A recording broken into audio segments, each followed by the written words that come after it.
भागवत गीता का अध्याय 4 ज्ञान कर्म संन्यास योग। श्री भगवान बोले, मैंने इस अविनाशी योग को सूर्य से कहा था, सूर्य ने अपने पुत्र मनु से कहा और मनु ने अपने पुत्र राजा इक्ष्वाकु से कहा। हे परंतप अर्जुन, इस प्रकार परंपरा से प्राप्त इस योग को राजर्षियों ने जाना, किंतु उसके बाद योग बहुत काल से इस पृथ्वी लोक में लुप्त हो गया। तू मेरा भक्त और प्रिय सखा है, इसलिए यह पुरातन योग आज मैंने तुझको कहा है, क्योंकि यह बड़ा ही उत्तम रहस्य है, अर्थात गुप्त रखने योग्य विषय है। अर्जुन बोले, आपका जन्म तो अभी हाल का है और सूर्य का जन्म बहुत पुराना है, अर्थात कल्प के आदि में हो चुका था। तब मैं इस बात को कैसे समझूं कि आप ही ने कल्प के आदि में सूर्य से यह योग कहा था। श्री भगवान बोले, हे परंतप अर्जुन, मेरे और तेरे बहुत से जन्म हो चुके हैं, उन सब को तू नहीं जानता, किंतु मैं जानता हूं। मैं अजन्मा और अविनाशी स्वरूप होते हुए भी तथा समस्त प्राणियों का ईश्वर होते हुए भी अपनी प्रकृति को अधीन करके अपनी योग्य माया से प्रकट होता हूं।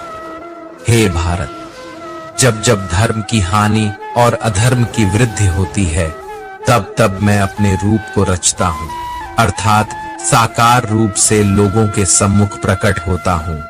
साधु पुरुषों का उद्धार करने के लिए, पाप कर्म करने वालों का विनाश करने के लिए और धर्म की अच्छी तरह से स्थापना करने के लिए मैं युग युग में प्रकट हुआ करता हूं। हे अर्जुन, मेरे जन्म और कर्म दिव्य है, अर्थात निर्मल और अलौकिक है। इस प्रकार जो मनुष्य इस तत्व को अच्छे से जान लेता है, वह शरीर को त्याग कर फिर जन्म को प्राप्त नहीं होता, किंतु मुझे ही प्राप्त होता है। पहले भी जिनके राग, भय और क्रोध सर्वथा नष्ट हो गए थे और जो मुझ में अनन्य प्रेम पूर्वक स्थिर रहते थे, ऐसे मेरे आश्रित रहने वाले बहुत से भक्त से ऊपर युक्त ज्ञान रूपी ताप से पवित्र होकर मेरे स्वरूप को प्राप्त हो चुके हैं।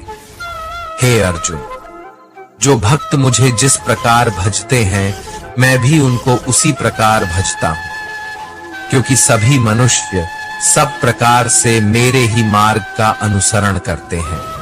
इस मनुष्य लोक में कर्मों के फल को चाहने वाले लोग देवताओं का पूजन किया करते हैं, क्योंकि उनको कर्मों से उत्पन्न होने वाली सिद्धि शीघ्र मिल जाती है। ब्राह्मण, क्षत्रिय, वैश्य और शूद्र, इन 4 वर्णों का समूह गुण और कर्मों के अनुसार मेरे द्वारा रचा गया है। इस प्रकार सृष्टि रचना आदि कर्म का कर्ता होने पर भी मुझ अविनाशी परमेश्वर को तू वास्तव में अकर्ता ही जान।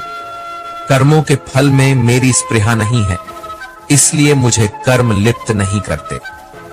यहां श्री भगवान के कहने का भाव है कि कर्म करो, लेकिन फल की इच्छा से नहीं, बस अपना कर्म करते जाओ और आगे बढ़ते जाओ। पूर्व काल में पूर्वजों ने भी इस प्रकार मेरे बताए अनुसार ही कर्म किए हैं और मोक्ष को प्राप्त हुए हैं।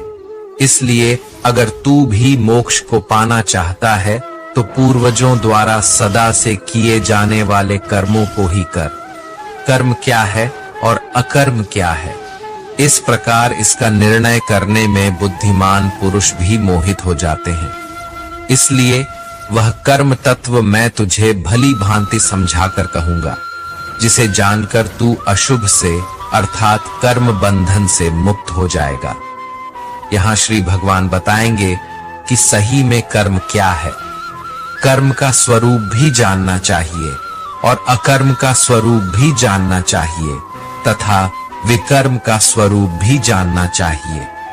जो मनुष्य कर्म में अकर्म देखता है और जो अकर्म में कर्म देखता है, वह मनुष्यों में बुद्धिमान है और वह योगी समस्त कर्मों को करने वाला है। यहाँ श्री भगवान का भाव है कि जो मनुष्य कर्म तो करता है, लेकिन उस कर्म में अकर्म को देखता है, अर्थात यह नहीं सोचता है कि मैं ही करता हूँ, वह फल की इच्छा नहीं रखता, सही मायने में वैसा बुद्धिमान पुरुष योगी के समान है। हे अर्जुन, जिसके संपूर्ण कर्म बिना कामना और संकल्प के होते हैं तथा जिसके समस्त कर्म ज्ञान रूपी अग्नि के द्वारा भस्म हो गए हैं, अर्थात जो कर्मों के बंधन से मुक्त हो चुके हैं, जिन्हें परमात्मा की प्राप्ति हो गई है, उस महापुरुष को ज्ञानी जन भी पांडित्य कहते हैं। जो पुरुष समस्त कर्मों में और उनके फल में आसक्ति का सर्वथा त्याग करके संसार के आश्रय से रहित हो गया है और परमात्मा में नित्य तृप्त है, उसके लिए भगवान की भक्ति के अलावा और कोई कर्म नहीं रह जाता है। अर्थात वह कर्म करते हुए भी वास्तव में कुछ भी नहीं करता। जिसने अपने मन और इंद्रियों को जीत लिया है और जिसने समस्त भोगों की सामग्री का परित्याग कर दिया है, ऐसा आशा रहित पुरुष केवल शरीर संबंधी कर्म करता हुआ भी पापों को नहीं प्राप्त होता है। जिसको बिना मांगे जो मिले उसी में संतुष्ट रहता है, जो न किसी से ईर्ष्या करता है और न द्वेष, जो सुख दुख को एक समान भाव से देखता है, ऐसा मनुष्य कर्म योगी कहलाता है। जिसकी आसक्ति सर्वथा नष्ट हो गई है, जो अपने देह पर अभिमान नहीं करता और जो ममता से रहित हो गया है, जिसका चित्त निरंतर परमात्मा के ज्ञान में स्थित रहता है, वैसा कर्म योगी अपना कर्म यज्ञ की तरह करता है और मोक्ष को प्राप्त होता है। जो अपना सब कुछ परमात्मा को अर्पित कर देता है, जिसके लिए परमात्मा ही सब कुछ है, जो अपने हर कर्म में परमात्मा को देखता है और हर कर्म परमात्मा के लिए करता है, वैसा कर्म योगी मोक्ष का अधिकारी होता है। कुछ योगी देवताओं को सब कुछ मानकर यज्ञ को उनको समर्पित करते हैं और जो पहुंचे हुए कर्म योगी होते हैं, वह ब्रह्मा को सब कुछ मानकर यज्ञ को सौंपते हैं। चाहे आप राम, कृष्ण, शिव या दुर्गा या अपने इष्ट को सब कुछ सौंपकर यज्ञ करें या ब्रह्म को सबसे बड़ा सच मानकर कर्म करें, इससे कोई फर्क नहीं पड़ता है। बस यह याद रखना है कि आपका कर्म भी एक यज्ञ है, जिसमें आप उस ईश्वर को अपना सब कुछ सौंपकर बस काम में लग जाते हैं। जो योगी होते हैं वह अपने संयम की आग में अपने इंद्रियों को अर्थात अपनी इच्छाओं को डालकर भस्म कर देते हैं, और जो योगी नहीं होते हैं वह ठीक इसका उल्टा करते हैं। वह अपना सब कुछ इन इंद्रियों में भस्म कर देते हैं, अर्थात अपने इंद्रियों का गुलाम बन जाते हैं। अपनी इंद्रियों को वश में करने का सबसे बड़ा तरीका है ज्ञान। ज्ञान से ही योगी लोग अपने मन को नियंत्रण में करते हैं। जब भी कोई बुरा विचार आता है तो उनका ज्ञान ही उसे बताता है कि उनका लक्ष्य यह नहीं है। कई पुरुष द्रव्य संबंधी यज्ञ करने वाले हैं, कितने ही तपस्या रूप यज्ञ करने वाले हैं तथा दूसरे कितने ही योग रूपी यज्ञ करने वाले हैं। कितने ही अहिंसा आदि तीक्ष्ण बातों से युक्त यत्नशील पुरुष स्वाध्याय रूप ज्ञान यज्ञ करने वाले हैं। इसलिए अपना यज्ञ चुनकर कर्म करें। दूसरे कितने ही योगी जन अप्राण वायु में प्राण वायु को हवन करते हैं, वैसे ही अन्य योगी जन प्राण वायु में अपान वायु को हवन करते हैं तथा अन्य कितने ही नियमित आहार करने वाले प्राणायाम परायण पुरुष प्राण और अपान की गति को रोककर प्राणों को प्राणों में ही हवन किया करते हैं। ये सभी साधक यज्ञों द्वारा पापों का नाश कर देने वाले और यज्ञों को जानने वाले हैं। प्राण का अर्थ है सांस अंदर खींचना और अप्राण का अर्थ है सांस को छोड़ना। कौन कितना पहुंचा हुआ योगी है उसकी अलग अलग अवस्था होती है। यहाँ श्री भगवान यही समझा रहे हैं।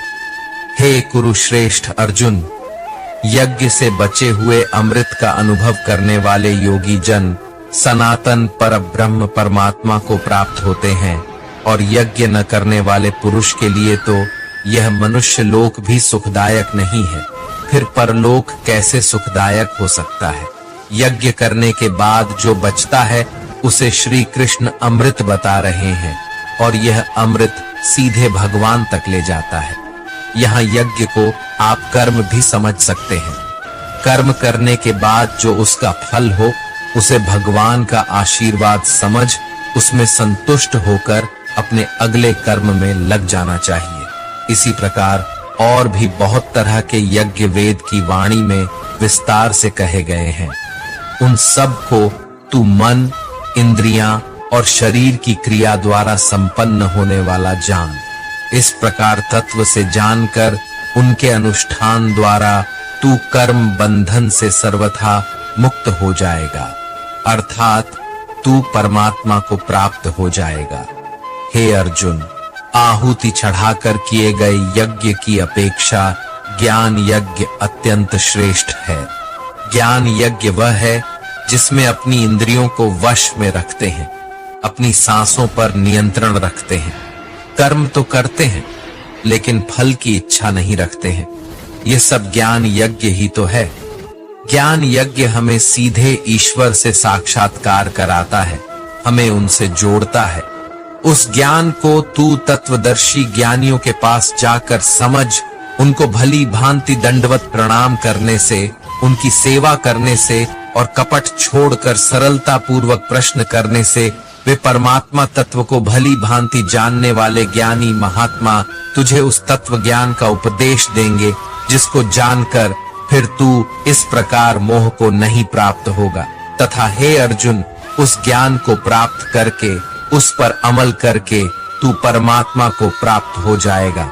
यदि तू अन्य सब पापियों से भी अधिक पाप करने वाला है तो भी तू ज्ञान रूप नाव द्वारा परमात्मा की भक्ति करके पाप रूपी समुद्र से तर जाएगा।